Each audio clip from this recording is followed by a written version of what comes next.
আমাদের মতো মায়েরা যেন কোনো সন্তানের কাছে ভারী না হয় বাবা, এইটুকুই কামনা করছি। রাজশাহীর পুঠিয়া উপজেলার শিলমারি ইউনিয়নের সাধনপুর গ্রামে অবস্থিত বয়স্ক প্রতিবন্ধী নিরাশ্রয় বৃদ্ধ বৃদ্ধাদের পুনর্বাসন কেন্দ্রে ঈদ কাটিয়েছেন 50 বছরের বিলকিস আরা রানী। ছেলের বউ আমাকে নিতে অস্বীকার করেছে, সেজন্য তার ফ্যামিলিতে যাতে অসুবিধা না হয় এবং যাতে উনি কষ্ট না পায়, আমার ছেলেটা যেন কষ্ট না পায়। ওনাকে পুলিশের মেয়ে, এখন যদি কোনো কেস টেস করে দেয় বাবা, তাহলে ছেলেটার আমার কোনো গতি হবে না। সেই জন্য ছেলে আমাকে এখানে রেখে গেছে, আমি এটাই মেনে নিয়েছি, আল্লাহর কাছে এটাই মেনে নিয়েছি। এবং এটাও ভালো জায়গা একটা। আগে আত্মীয় স্বজনের সঙ্গে ঈদ করলেও এবার একাকী দিন কেটেছে এখানে। ছেলেকে অনুরোধ করেছিলেন রোজার 1 মাসের জন্য বাড়িতে নিতে, কিন্তু রাজি হয়নি। বিলকিস আরা রানী বলেন, কষ্টও লেগেছে, কষ্টটা সেটা চাপা রেখেছি। সবার সামনে তো সব কিছু বলা যায় না, সেটা চেপে রেখেছি যে আত্মীয় স্বজন সবারই মাঝে আজকে ঈদ করতাম, সেখানে আজকে একা এখানে ঈদ করলাম, এখানে রোজা করলাম, এখানে সব করলাম। ছেলেটাকে বললাম যে 1 মাসের জন্য আমাকে নিয়ে যাও, তো বললো যে নিয়ে আসা সম্ভব হবে না, আমরা ওখানেই থাকো,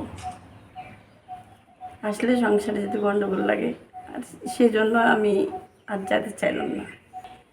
তো আমাদের মতো মায়েরা যেন কোনো সন্তানের কাছে ভারী না হয় বাবা, এইটুকুই কামনা করছি।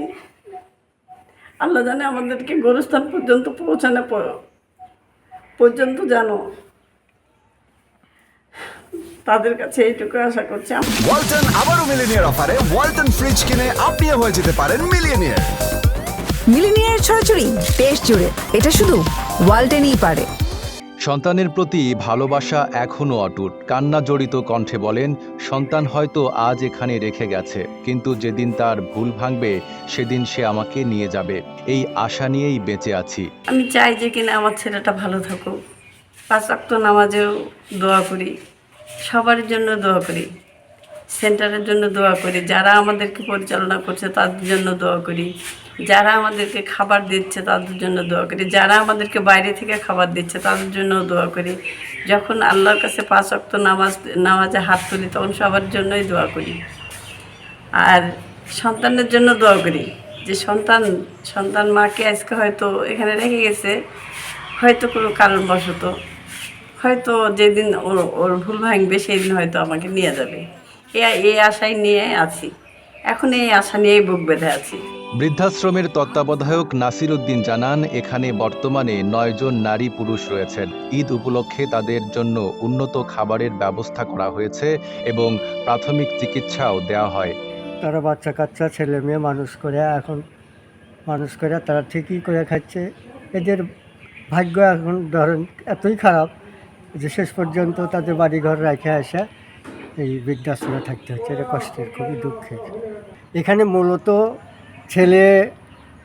ছেলের বউ যখন আসে তখনই ছেলে বাপের মায়ের কাছে খারাপ হয়ে যায়, বেশি হয়। এখন বউ ছাড়বে না বাপ মা ছাড়বে, শেষ পর্যন্ত তারা বউকে রাখে, বাপ মা যা হয় কী করবেন। তবে সংসার টিকে রাখার ক্ষেত্রে সংসারে অশান্তি যাতে না হয়, এই জন্যেই বাপ মা সাইড করে বউয়ের পক্ষই নেয়। নাইম আরাবী, ঢাকা পোস্ট।